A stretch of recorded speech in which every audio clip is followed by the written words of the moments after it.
Well, hello there. If you're new here, I'm breaking down the entire I Know What You Did Last Summer television series, episode by episode, with plot summaries and my thoughts on each. These are very spoiler heavy, so if you haven't seen the show and you want to know what happens, I suggest you go watch that first and then come back to these videos. Let's get into it.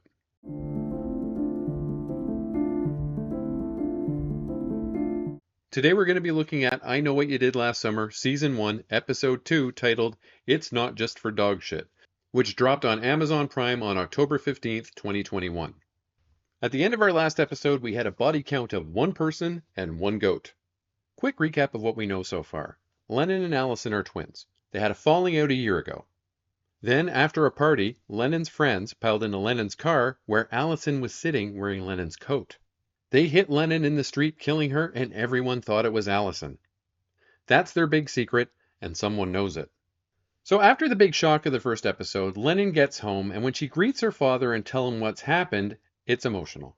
She wants to turn herself into the police, face the consequences, and make things right. But Dad tells her no. He's already lost one daughter today. He doesn't want to lose another. Allison and her dad decide that she is going to be Lennon going forward. And that means everything. She has to go into training on how to become her sister. Allison needs to become Lennon in every discernible way. In the present, Allison as Lennon has a goat head dripping blood in her closet, which she just decides to leave there. And again, that's very weird.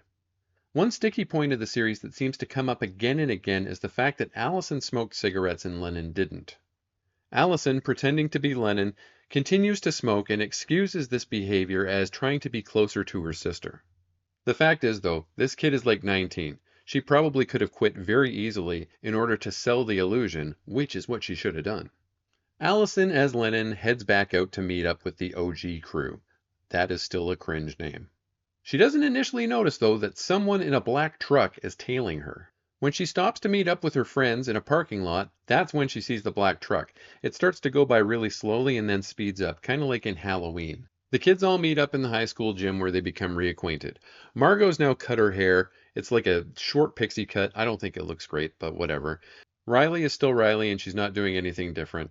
And Johnny is now sleeping with his old coach who's left his wife to be with him. And Dylan is a no-show. Allison as Lennon drops the bomb on everyone and shows them the writing that's on her mirror and the goat head. They all speculate about what to do next and once again decide that going to the police is completely out of the question. It could be Dale, the idiot who passed them in the street when they were dealing with their body problem, but they also all start to grow suspicious of each other. They all go their separate ways at the end of this, and Allison as Lennon heads back to the store that Dylan's hippie mothers operate. She sees a very familiar black truck parked outside. That truck appears to belong to a woman named Clara, and she's a cult member, and she'll become more of a larger character as the series progresses. Alan meets up with Dylan, who is installing salt licks in his backyard. Salt licks for what, you might ask? Well, salt licks for his pet goats. Remember that, he has goats. He also tells Allison that it's karma coming for them, and he's probably right. But he also sucks. He's a huge downer. When Allison leaves Dylan's place, she is chased home by the black truck, but she does make it home safe.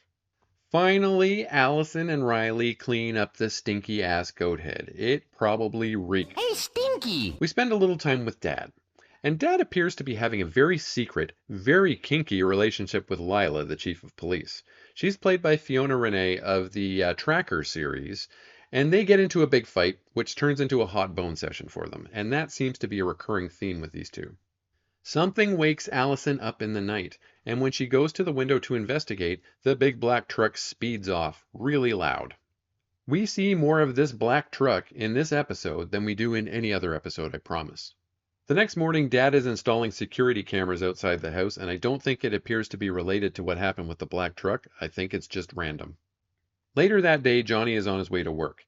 He works with his boss boyfriend, and when he arrives at the gym, he goes upstairs and finds the guy trapped on a weight bench with one of those heavy bars across his neck. Johnny tries to help, and someone has rigged a trap. Johnny falls and he's horribly injured, and as he falls, a 50-pound weight drops right down on the coach's face, smashing his face to bits, and it shows the face close up, and it's very gross and pretty cool. The killer comes along next and finishes Johnny off by cutting his head off. Ouch! Directly after this happens, Allison as Lennon is driving home along the same stretch that she was driving when she hit her sister, and she gets a text message from a strange number saying that they're coming for her, and then almost hits the body of the goat whose head she found in her closet.